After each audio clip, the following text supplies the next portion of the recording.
Hello, my name is Kelli Slimp. I'm a certified and licensed speech-language pathologist, making these videos during the coronavirus outbreak since students and clients are not able to receive direct services right now for speech and language.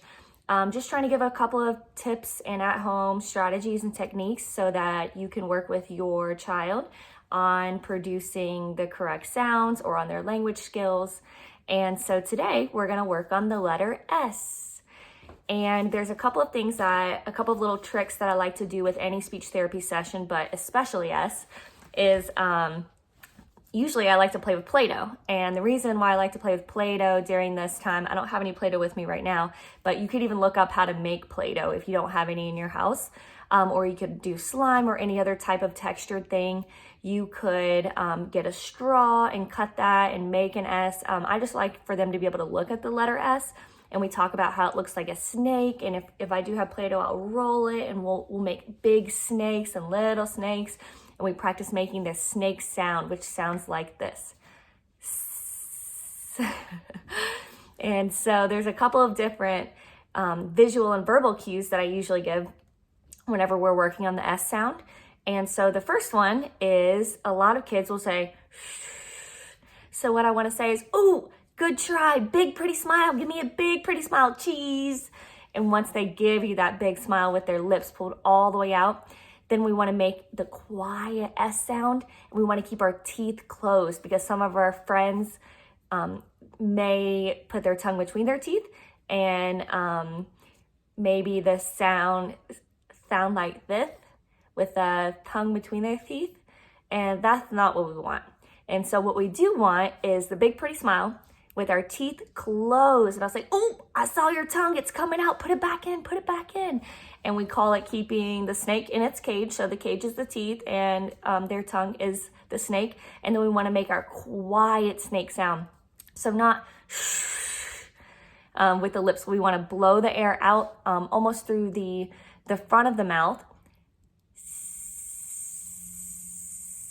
And I can feel it right down here below my bottom lip that it's coming out here and not through the sides. If it's coming out the sides, I'll make another video, teach you how to correct that. But in this particular video, kids who are stopping or not making that S sound at all, this is the best way to elicit S. So again, we want a big pretty smile and then blow the air out with our teeth closed. And we always want to start with the initial position of words. And so I actually had Addie make these for me. And it'd be fun. I told her the words that I needed and she made these little cards. So that might be another little thing. She is 8. So if your child is maybe 5, 6, 7, they might like to draw pictures of your S words. And again, want to start with that initial position where the S is the first letter in the word. So we have sand. And we have sing. And again, if I was at school and I was teaching this, or if I was at a client's home, I would hold up the card, point to my mouth, say big pretty smile, okay, blow that air out, teeth closed, here we go, song, good job, song. And I usually do it twice for them. This is seal. Oh, one more, I love to eat this, salad, sometimes. Ooh, look, this is in the sky, it's a sun. And oh, I love playing on this. See-saw. I love the words with 2 targets here. See, and then its initial position. Even though this would technically be considered a medial position, if this was one word, you could break up into 2 different words and do see-saw. And S with the E right there, the mouth doesn't have to move very much. You can see that in the bilabials. E is a wide mouth sound as well. So that's a very easy one to start with, see. And then you want to move to the final position of words. But with this sound, it's one of the trickier ones because a lot of the S's on the words are actually not the S sound. And so there's 26 letters in the alphabet and there's 52 speech sounds. So it's really important to know the difference. And I'm going to show you right now how you can learn the difference. So the easiest one is in the word Chinese, right?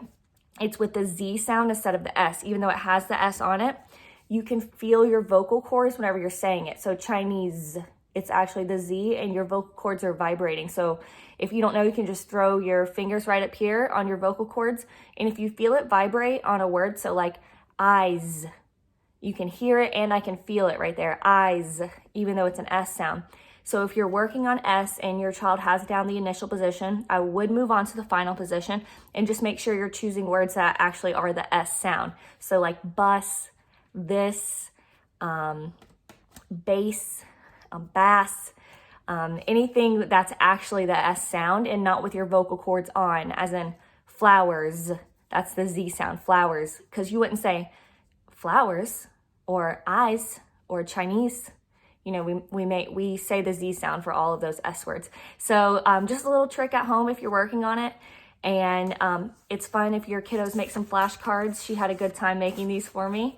And again, the verbal and visual tips are big, pretty smile so that their mouth is out, blowing their air out through the front, and then also with their teeth closed. Hope this helped you elicit S with your child. Thanks for watching.